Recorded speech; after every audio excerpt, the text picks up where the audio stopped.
Today I want to ask you a question. It's a question that sounds almost embarrassingly simple. It sounds like the kind of thing a 5-year-old might ask while looking up at the sky. The question is this: why is the night sky dark? Now, I can already see some of you smiling. You're thinking that's a silly question. You might say the sky is dark because the sun has gone down. The earth has turned. The sun is on the other side of the planet, and there's no sunlight reaching us. And I'm going to tell you something surprising. That answer is not enough. Yes, it explains why it isn't daytime. It explains why we're standing in the shadow of the earth. But it does not explain why the sky itself is black. And that difference matters. Think about it for a moment. If you go deep into the ocean and look around, the water looks dark. But if you look directly at the sun, it is blindingly bright. Darkness doesn't mean light doesn't exist somewhere. It just means it isn't reaching you. So now let's think much bigger. Let's think about the universe. For centuries, astronomers and philosophers believed two very specific things about the universe. First, they believed the universe is infinite. It goes on forever, in every direction, left, right, up, down, without any edge. Second, they believed the universe is filled with stars more or less evenly, like raisins scattered through a pudding. Sure, stars gather into galaxies, but on the largest scale, they're spread everywhere. So let's combine those ideas. An infinite universe filled with an infinite number of stars. Now I want you to do a little experiment in your head. Imagine you're standing in the middle of a forest, a very dense forest. Trees are everywhere. If the forest is small, you can look between the trunks and see patches of sky beyond. But now imagine the forest is not small. Imagine it goes on forever. Look straight ahead. Your line of sight hits a tree. Move your gaze just a little to the side. You might miss the first tree, but farther back, you hit another one. Move again. You miss the first two, but eventually miles away, you hit a third tree. If the forest is truly infinite, then no matter where you look, your line of sight must eventually hit a tree. There are no gaps. The entire horizon becomes a solid wall of wood. This isn't opinion, it's geometry. It's unavoidable. Now replace those tree trunks with stars. Bright, glowing stars. Pick any spot in the night sky. A dark patch between constellations. It looks empty. It looks black. But if the universe is infinite, then your line of sight doesn't stop. It goes past the moon, past the planets, past nearby stars. And if you keep going long enough, you must eventually hit a star. If there are infinitely many stars, then every single direction you look should end on the surface of one. That means the entire night sky should be glowing. Not dimly, blindingly. It should be as bright as the surface of the sun. This isn't speculation. It's a mathematical consequence of the assumptions we made. If the universe were infinite, static, and filled with stars forever, the night sky would not be dark. It would be so bright that the oceans would boil. The earth would be an oven. Life would be impossible. But when you look up, what do you see? Darkness. A few tiny pinpoints of light surrounded by vast blackness. This contradiction has a name. It's called a paradox. Today we call it Olbers Paradox, named after Heinrich Olbers, who discussed it in the early 1800s. But the problem goes back much further. It troubled Kepler. It troubled Halley.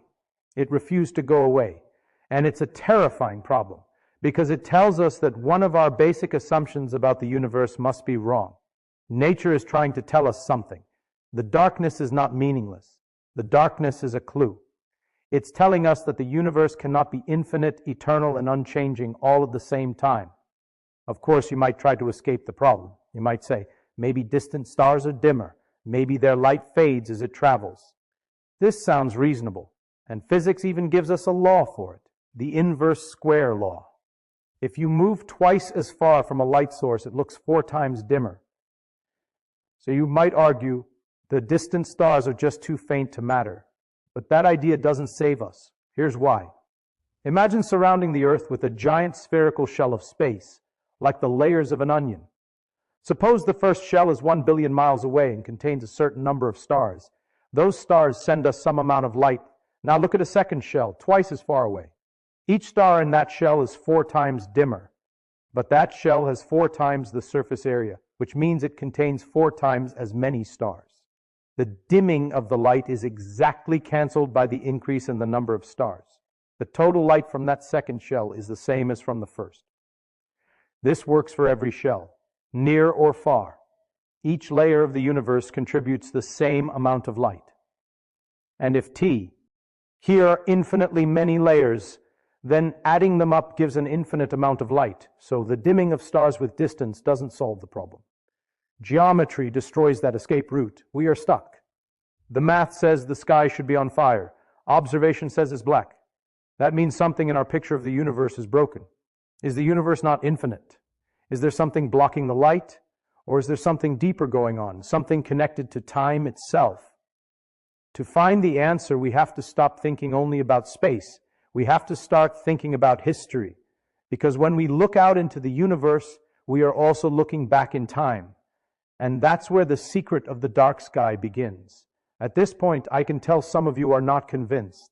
You're sitting there thinking, this still doesn't feel right. And that's good. Physics is not about accepting answers because someone sounds confident.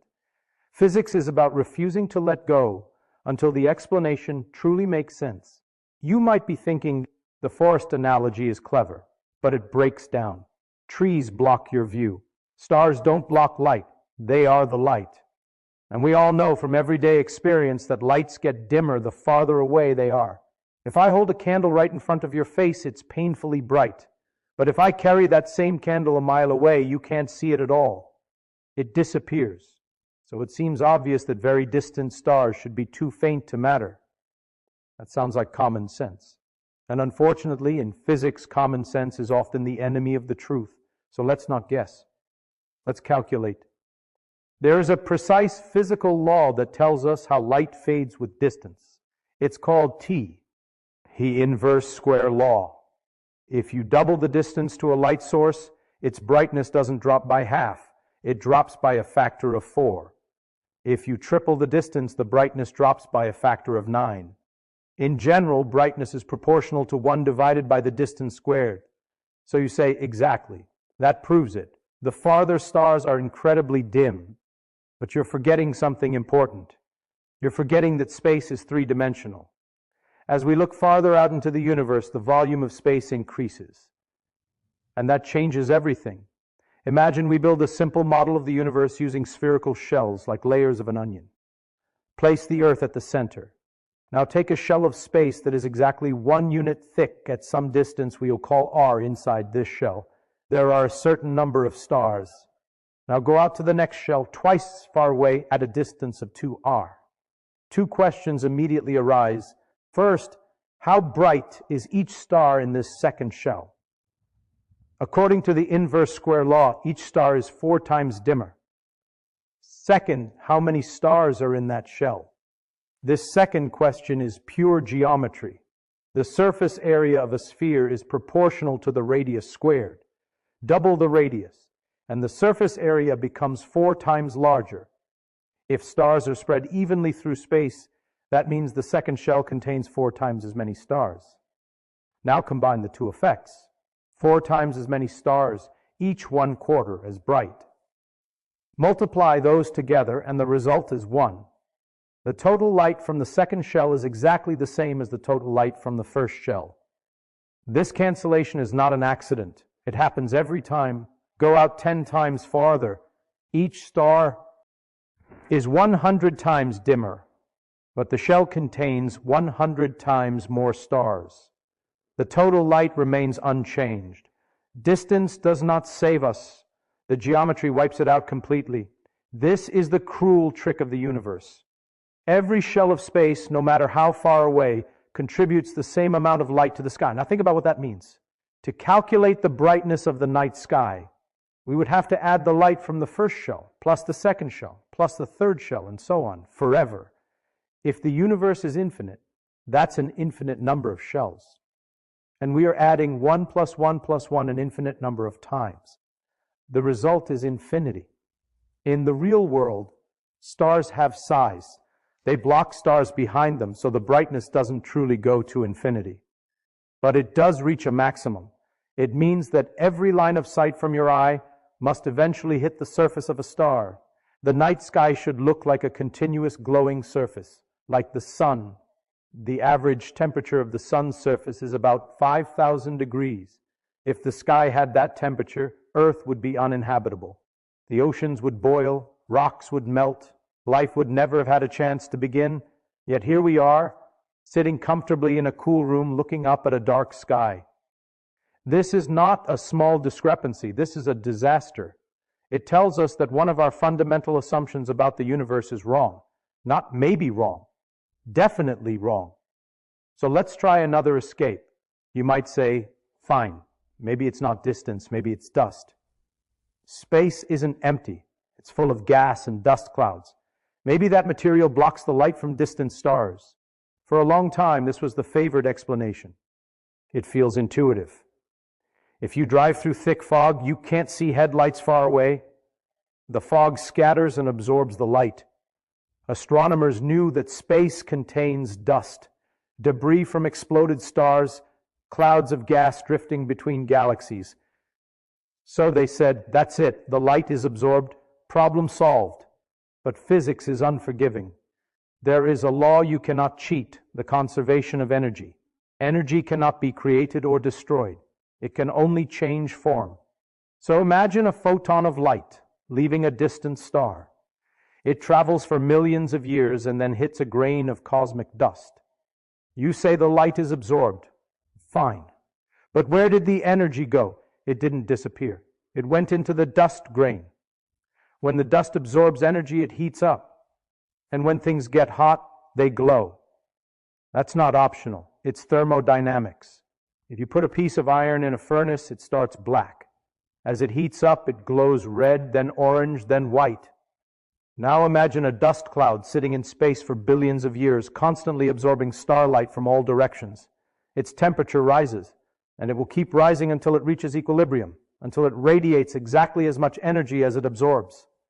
At that point, the dust glows just as brightly as the stars that were supposedly hidden behind it. So what would you see from Earth? You wouldn't see stars, but you'd see a glowing wall of dust. Trying to block starlight with dust is like trying to block the sun with a blanket. The blanket heats up and glows just as brightly. You're still cooked, so dust fails completely. We've tried dimming by distance. Geometry destroyed it. We've tried dust absorption. Thermodynamics destroyed it. We are running out of hiding P. Laces. The stars exist. Their light cannot be destroyed, and yet the sky is dark. That forces us to face a frightening idea. Maybe the light from the infinite distance hasn't arrived yet. Maybe the universe is not something that has always existed. Maybe it had a beginning, and that means we have to talk about time. I can tell you're still searching for a loophole. You're thinking there has to be another way out. And that's exactly the mindset of a physicist. You don't accept an answer just because the math is intimidating. You keep pushing until every alternative collapses. So now you come back with a new idea. You say, Professor, maybe the problem isn't distance or dust. Maybe it's how the stars are arranged. In our earlier argument, we made a very specific assumption. We assumed that stars are spread out evenly through space, like butter spread smoothly on bread or raisins evenly mixed into a pudding. But when you actually look at the universe, that doesn't seem true at all. Stars form systems, like our solar system. Those systems are separated by huge empty regions. Then stars clump together into galaxies. Galaxies gather into clusters. Clusters form superclusters. And between these structures, there are enormous voids, vast regions of nearly empty space. So you suggest something clever. Maybe the universe is a fractal. A fractal is a structure where patterns repeat at larger and larger scales, but with increasing emptiness. The idea is that as you look farther out, the universe becomes more and more empty. If that were true, then when we add up the light from distant shells of space, we wouldn't be adding equal contributions forever. Instead of adding 1 plus 1 plus 1 plus 1, we might be adding something like 1 plus 1/2 plus 1/4 plus 1/8. And that kind of series doesn't blow up to infinity. It converges. It adds up to a finite number.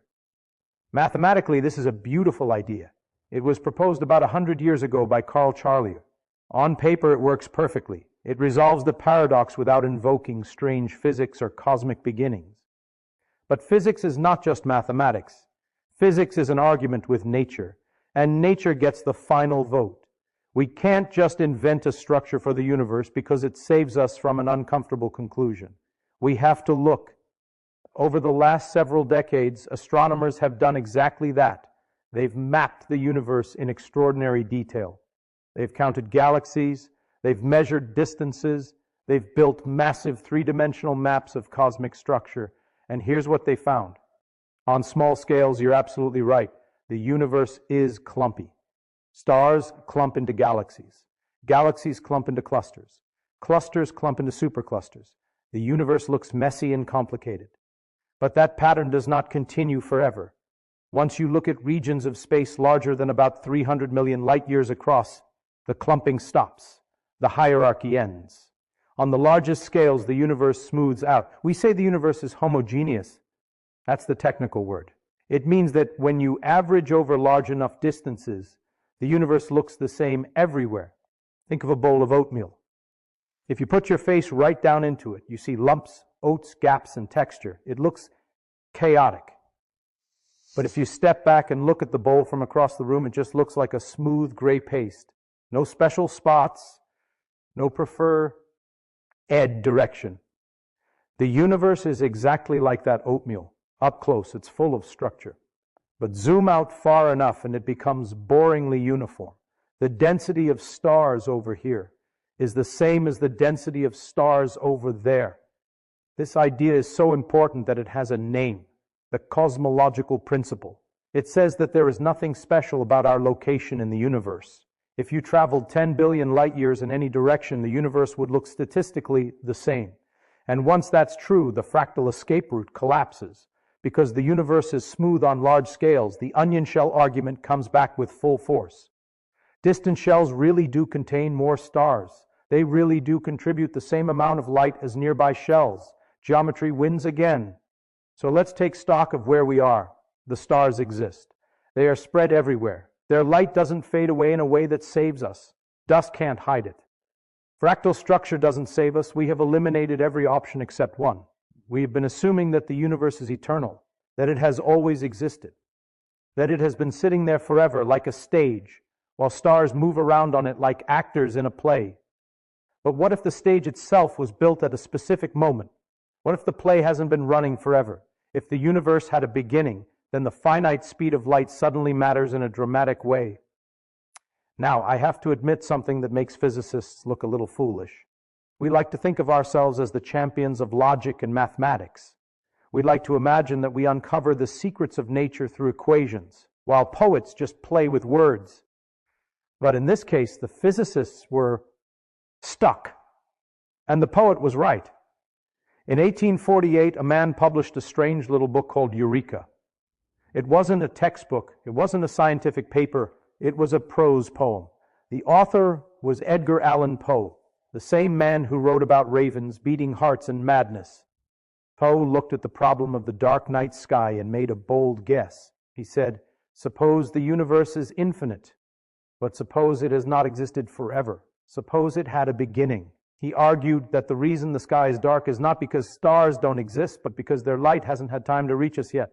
The distances are so vast that the light from the most distant stars is still on its way. This idea was astonishingly modern. Poe didn't do the math. He followed intuition, but his intuition was dead on. A few years later, a physicist named Lord Kelvin actually did the calculation. He asked a simple question: how old would the universe have to be for the sky to become bright? The answer was shocking. The universe would need to be hundreds of trillions of years old, so old that the stars would burn out and die before the sky ever filled with light. In other words, even if the universe were destined to become bright, it would never happen while stars were still shining. So here's the picture that emerges. We look up and see nearby stars. We look farther and see distant galaxies. But eventually, we hit a horizon, not a horizon of space, but a horizon of time. We can only see objects close enough that their light has had time to reach us since the universe began. Beyond that boundary, there may be more stars. There may be infinitely many, but we cannot see them yet. The darkness of the night sky is not empty. Ace. It is unfinished information. The light is still traveling. Now let's slow down and really understand what this means, because this is where the idea becomes concrete. The key number in this entire story is the speed of light. It's one of the most famous numbers in physics, about 186,000 miles per second. To us, that sounds unimaginably fast. Flip a light switch, and the room lights up instantly. It feels like light has no delay at all. But on the scale of the universe, that speed is painfully slow. Light takes time to travel, and that means something very strange but very important. When you look at something far away, you are not seeing it as it is right now. You are seeing it as it was in the past.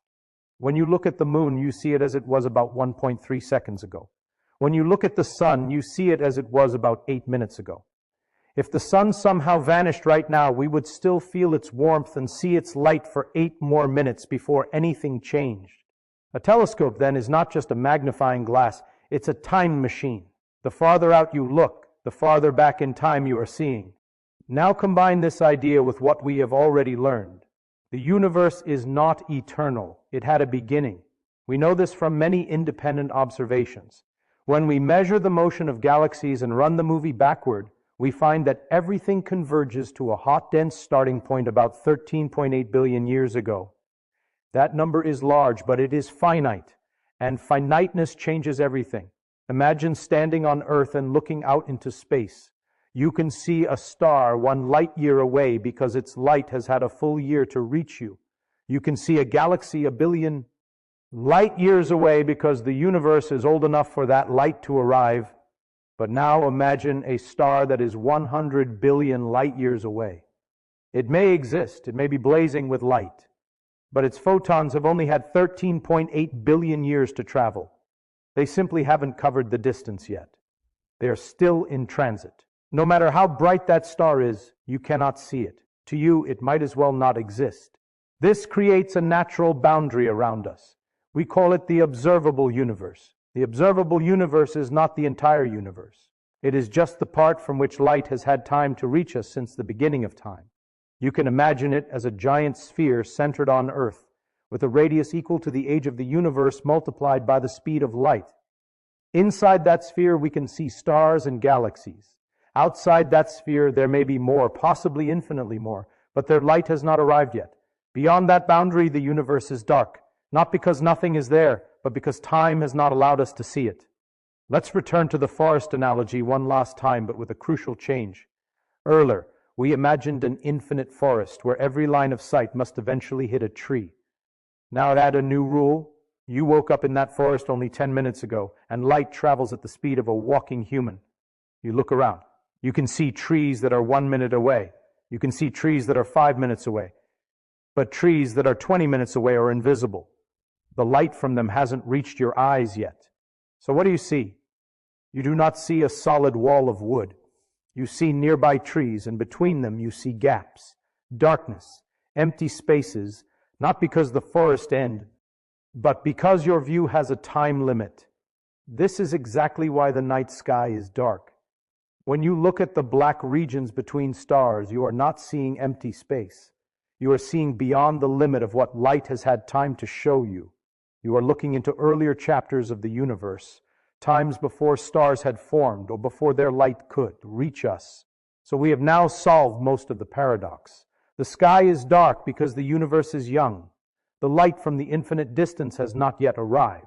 This explanation accounts for the vast majority of the darkness. But nature is rarely satisfied with a single reason. There is another effect at work, one that makes the sky even darker. The universe is not just aging, it is expanding. This is where things get truly strange. In the 1920s, Edwin Hubble made a discovery that shocked astronomers. He found that distant galaxies are moving away from us, and not just a few of them, all of them. The farther away a galaxy is, the faster it appears to be receding. The universe is not static, it is stretching. The space between galaxies is growing larger every second. Now we have to ask a new question. What happens to light as it travels through an expanding universe? To understand this, think about sound. When a train approaches you, its whistle sounds high-pitched. As it passes and moves away, The pitch drops. The sound waves are stretched as the source moves away. This is called the Doppler effect. Light behaves in a similar way. Light is a wave. Blue light has short, tightly packed waves. Red light has longer, more stretched out waves. When a source of light moves away from you, its light is shifted toward the red. The waves are stretched. We call this redshift. But in the universe, something even stranger happens. It isn't just that galaxies are moving through space. The space itself is expanding. Imagine drawing a wavy line on a rubber band. That line represents a photon of light. Now stretch the rubber band. The wave doesn't disappear. It doesn't break. It simply becomes longer. The peaks move farther apart. That is exactly what happens to light as it travels through expanding space. Now let's follow that photon all the way to your eye and see what happens to it. When a star emits light, it does so at a specific energy. Blue light carries more energy than red light. That energy is not optional. It is tied directly to the wavelength of the light. As the universe expands, the wavelength of that photon stretches. A photon that started out as blue light slowly becomes green, then yellow, then red. Keep stretching it, and it eventually slips beyond red into the infrared. Stretch it even more, and it becomes microwave radiation. Stretch it further still, and it turns into a low-energy radio wave. Nothing destroys the photon, but its energy steadily drains away as space itself expands. This has an important consequence. Even when light from very distant galaxies finally reaches us, it is often no longer visible. The universe has stretched it so much that it arrives as cold, invisible radiation. So now we have a second reason the sky is dark. Not only has much of the light not had time to reach us yet, but a huge portion of the light that does arrive has been shifted out of the visible range. If the universe were not expanding, the sky would be bright blue-white, even with a finite age. Expansion gives the universe a second way to hide its light. Now let's step back and appreciate how beautifully these ideas fit together. First, the universe had a beginning. That gives us a horizon. There is only so far we can see because light travels at a finite speed. Second, the universe is expanding. That drains energy from light as it travels, shifting it into wavelengths our eyes cannot detect. Together, these effects solve the paradox completely. But they also give us something else, something extraordinary. They give us a fossil. If light from the early universe has been stretched into microwaves, then space should be filled with a faint glow of microwave radiation coming from every direction. Not from stars, not from galaxies, but from the universe itself, left over from a time before stars even existed. And that is exactly what we observe. In 1965, two radio engineers named Arno Penzias and Robert Wilson were working with a microwave antenna. They kept detecting a persistent background noise. It didn't matter where they pointed the antenna, the signal was always there. At first, they thought HT. It was a technical problem. They cleaned the equipment. They checked the electronics. They even removed pigeon droppings from inside the antenna. Believing that might be the source of the noise, nothing worked. Eventually, they realized they were not hearing interference. They were hearing the echo of the early universe. This radiation is called the cosmic microwave background. It is the stretched, cooled remnant of the intense light released when the universe was young, hot, and dense, about 380,000 years after the beginning. At that time, the universe was filled with a glowing plasma. Light could not travel freely. The universe was opaque, like the inside of a star. Then, as it expanded and cooled, atoms formed, space became transparent, and light was released in every direction. That light has been traveling ever since. Over 13.8 billion years, expansion has stretched it by a factor of about 1,100. What was once bright, visible light is now microwave radiation at a temperature of just 2.7 degrees above absolute zero. When you look up at the dark night sky, you are actually bathed in this radiation. It passes through your body by the trillions of photons every second. You cannot see it. You cannot feel it. But it is there, coming uniformly from all directions. In a very real sense, the night sky is not dark at all. It is glowing, just not in colors your eyes evolved to detect. This discovery did more than solve an old paradox. It confirmed the idea that the universe had a beginning. No eternal, steady universe could produce such a signal. The cosmic microwave background is a snapshot of the universe as it was when it was less than half, 1,000,000 years old. So let's put a picture together. If the universe were infinite in size and infinite in age, the sky would be blazing. Geometry would demand it. But the universe is finite in age. That limits how far light has traveled, and the universe is expanding. That drains energy from light and shifts it out of view. Those two facts, time and expansion, work together to give us a dark night sky. And here's the part I love most. This is not just an abstract argument. It means that every time you look up at the stars, you are seeing evidence of the universe's origin. The darkness itself is a clue. It is telling you a story about time, motion, and beginnings. The blackness between stars is not emptiness, it is history. So now we arrive at the end of the story, and it's worth pausing to appreciate just how strange the conclusion is. We started with a question that sounded almost childish. Why is the night sky dark? It felt like something you could answer in a single sentence. And yet, to answer it properly, we were forced to confront the deepest facts about reality.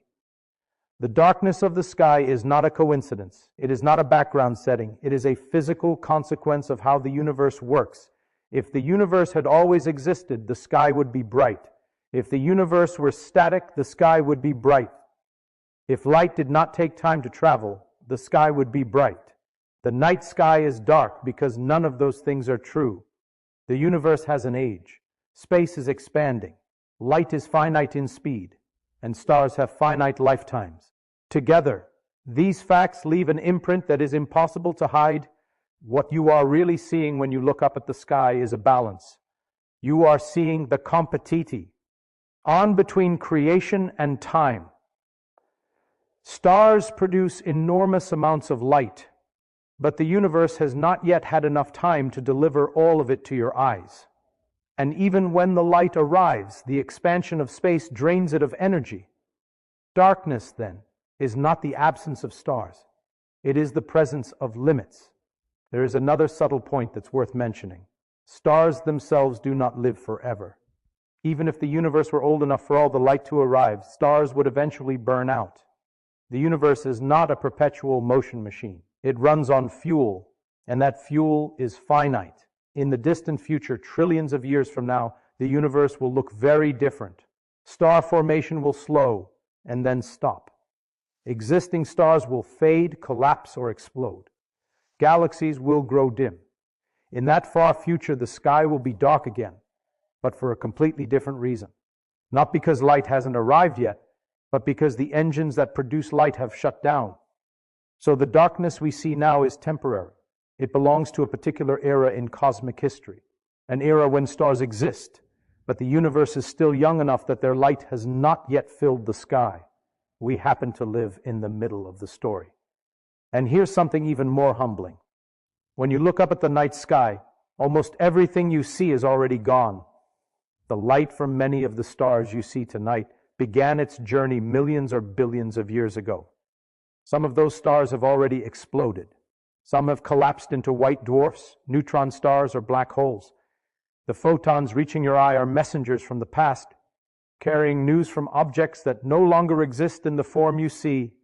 The universe has no that everyone shares. Every distance comes with its own time. The darkness between the stars, meanwhile, is not empty. It is filled with the cosmic microwave background, the cooled afterglow of the universe's birth. If your eyes were sensitive to microwaves instead of visible light, the sky would look like a nearly uniform glow, slightly warmer in some directions than others. That tiny unevenness in the glow is another miracle. Those small temperature differences are the seeds of everything we see today. They are the reason galaxies formed instead of the universe remaining a smooth fog forever. So even the darkness carries structure. Even the quiet background contains information. When astronomers measure the night sky, they don't just see stars and blackness. They see a layered history. Nearby stars tell us about stellar life cycles. Distant galaxies tell us about cosmic evolution. and the faint microwave glow tells us about the universe when it was still an infant. The sky is a record. And that brings us back to the original paradox. Olbers Paradox was not just a trick question, it was a warning. It was nature telling us that our assumptions were wrong. The universe could not be infinite, eternal, static, and filled with stars all at once. Something had to give. What gave was our picture of time itself. The universe is not a timeless stage. It is a process. It evolves. It has a past, a present, and a future. The dark night sky is one of the clearest pieces of evidence that this is true. So the next time you're outside on a clear night, away from city lights, and you look up, don't think of the darkness as emptiness. Think of it as distance, time, and expansion writ. And across the sky, you are looking at the limits of visibility. You are seeing the edge of what time has allowed. And in that sense, the darkness is not depressing. It is profound.